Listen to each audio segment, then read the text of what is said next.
All right, we're pulling into the Georgia Wildlife Federation headquarters. Right here is our sign for the traditional bow hunters of Georgia. And we'll get up here and see what we got. The destination is on your right, 11600 Hazelbrand Road Northeast. Arrived.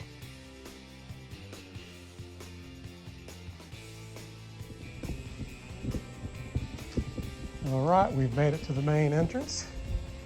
And we'll go in here and see what we got.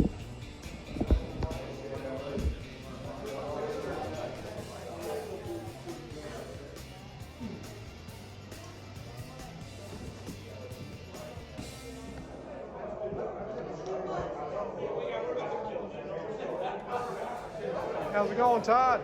How are you? Say hey, Todd. Hey, Todd. All right.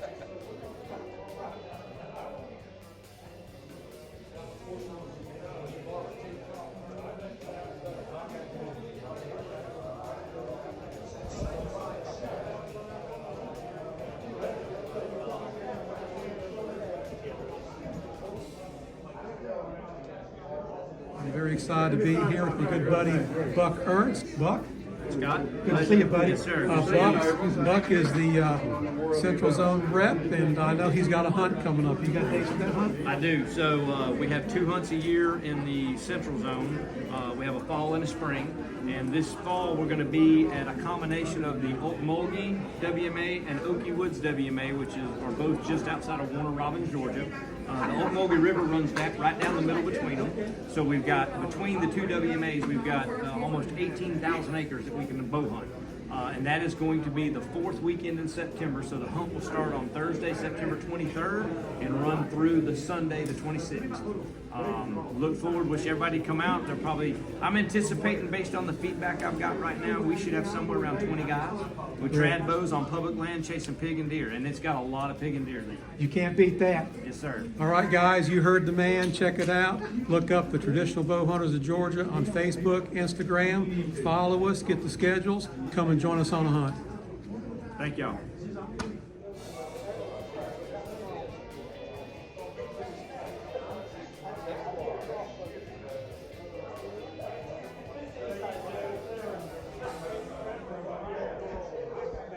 All right, guys, I'm with Tony Smith. He's the youth director for the Traditional Bow Hunters of Georgia. Very staunch supporter of the organization. You'll never know how much Tony does for the youth and the women of the state of Georgia. So, Tony, what do you have coming up for us? It's November the 7th.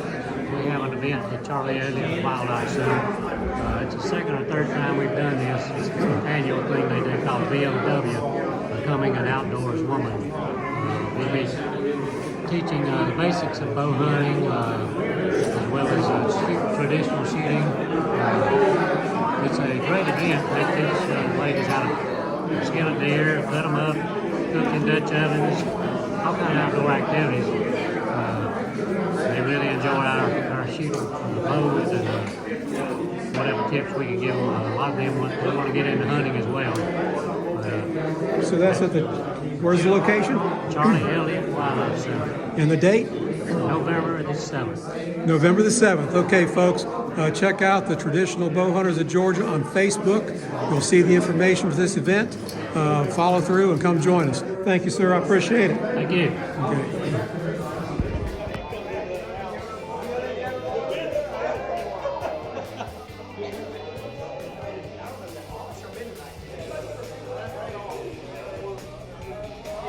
How's it going, Mark? Hey, buddy, how are you doing? Good to see you, man. Good to see you, too.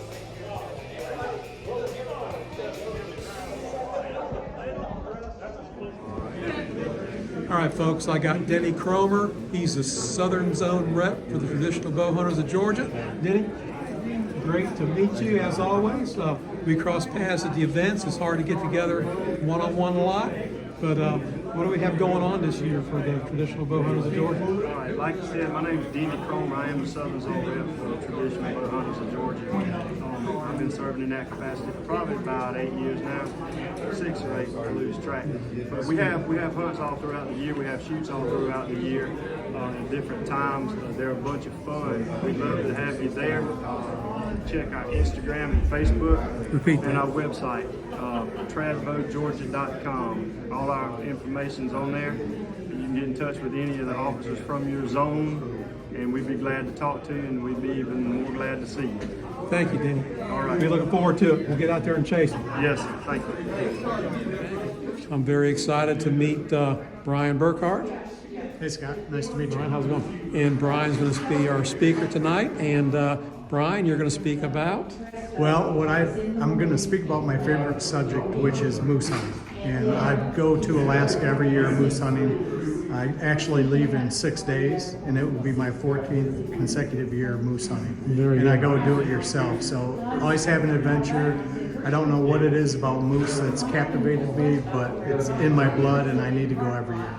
So I'm going to tell some of those stories. Great. So we're looking forward to hearing from Bryan. We're going to check out for right now and get back with you. Thank you, sir. Yeah, thanks, Scott.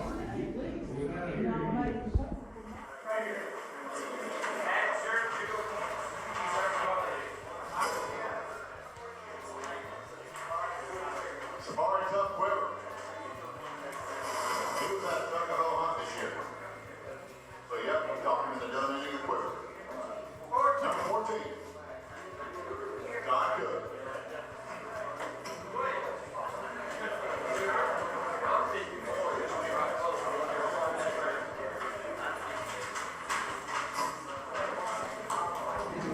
All right, guys, we have Vance Henry with us. He's the current vice president and incoming president of the Traditional Bowhunters of Georgia. We're excited to be here and talk to Vance and be at the banquet. Vance? Hey Scott, how are you doing? You're doing good. Good. Very excited to be here. We have had this event at this particular facility for a number of years now. We have a lot of people here tonight. We may be growing out of this facility because we are growing as an organization. A lot of great prizes tonight, great food, a lot of great donations.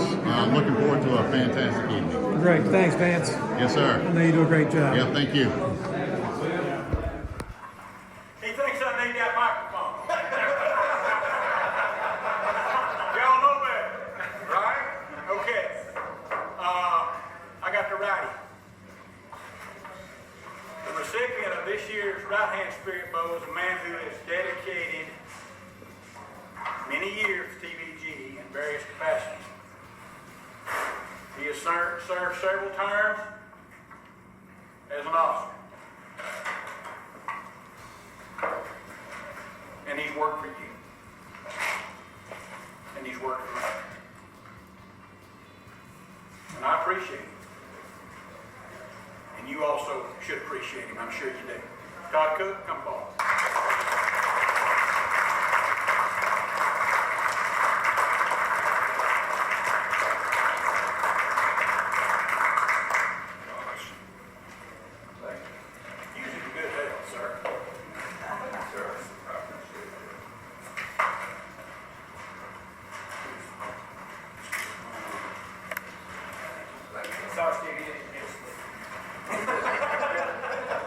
No speech, Doc?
He is a do-it-yourself moose hunting fanatic. He went moose hunting. He can tell you the story better than I can, but his first time up there, it just latched onto him, to use his own words. And he literally is booked right now through his pilot through 2030. And he says, I'm probably going to go for another 10 years after that. So he is going up there forever. He's got great stories. This will be your 14th year in a row. Yes. 14th year in a row going up there. And without further ado, Bryan, the floor is yours.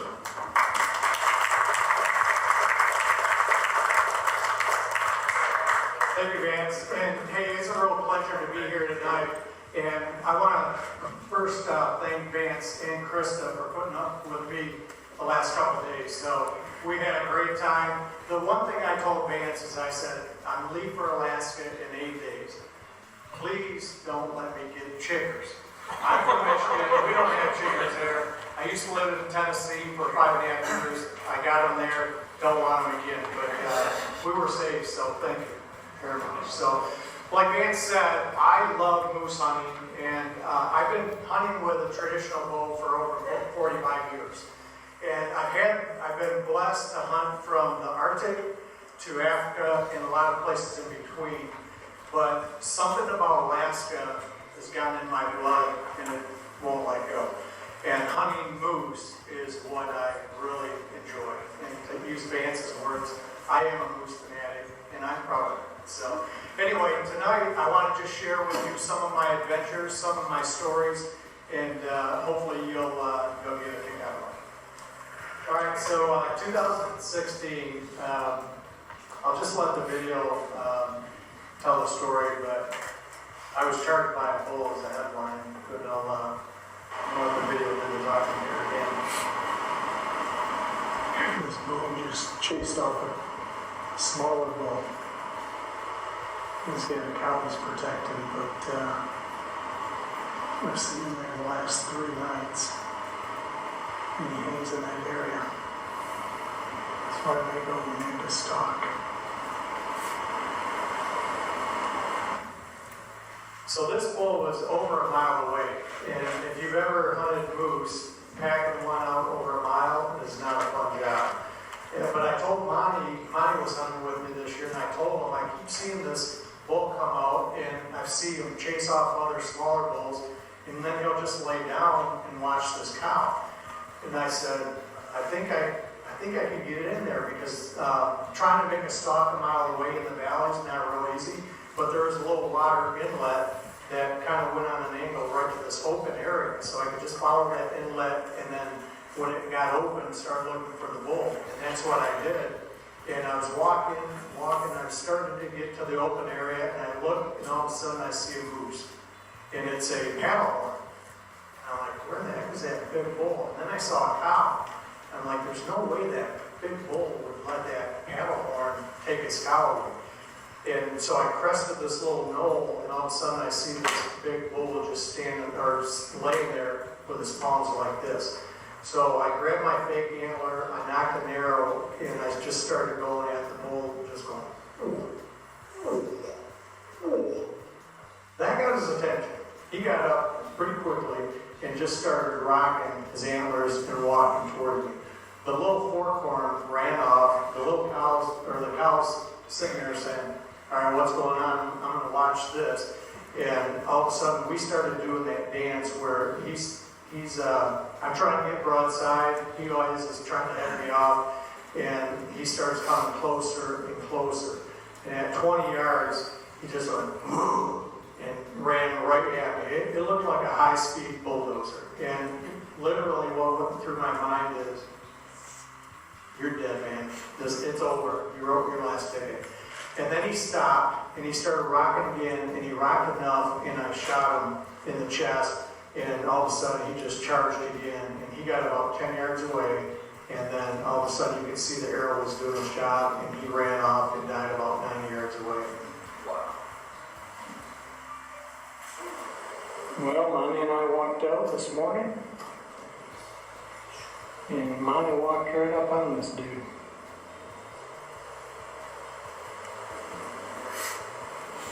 Pretty blessed. Go back there, Mike. Yeah, just see how the sunlight sparkles on it. Yeah, that's a beautiful animal. And the way he just laid down and died. Yeah, Look at that sparkle. yeah.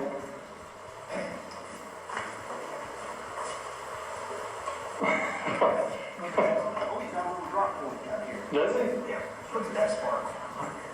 That's Sweet or what? that's some sparkle there. I tell you what, man, you did well. I love the way these antlers drop down. Yeah. More width. Yeah. You can good mature bull right in his prime. Yeah, and it's got the typical 3 brows on the right, Yeah. typical of this valley. And, One on the left. yeah. Just like that little paddle board I found. Like I said, I think the entire arrow is inside him. Mm-hmm. Wow. So this is, hey Matt, this is I am the PBS photo that I sent in with my profile. So that's pretty priceless moments in the Alaskan bush right there. Here's a photo that Monty took of me packing up the last load. So the antlers have to come out last, and I think this is a pretty cool photo. 2017, so I took a shot, and he was just getting ready to cross the river. I took a shot at about 25 yards. I don't know if I got a deflection or if I just shot low, but I shot low, and he plowed across the river, and I went across the river and made a big circle, and then I could hear him. He was losing a lot of blood. I could hear him crashing through the brush, and then shot an arrow completely through him at 20 yards. You know, with 1959 Bear Kodiak, original Bear Kodiak, and Bear Razorheads. So it was a pretty neat tribute to Fred Bear and Glenn St. Charles. It's nice to pay them tribute. I'm sure most of the time they were looking down laughing at us, but hopefully they were smiling on this day. But this year, in fact, in 8 days and 11 hours, I will be back in Alaska. And Monty Browning is coming out of retirement, so we're going to be sharing a camp together. And, you know, for those, I know Vance is going to Alaska this year, and for those of you that are planning on going to Alaska, I wish you the best of luck. And Alaska is calling me again, and I must go. And as Vance said, I've already told the pilot, put me through 2030, and hopefully it will be longer than that. But thank you very much for having me. I really enjoyed being here.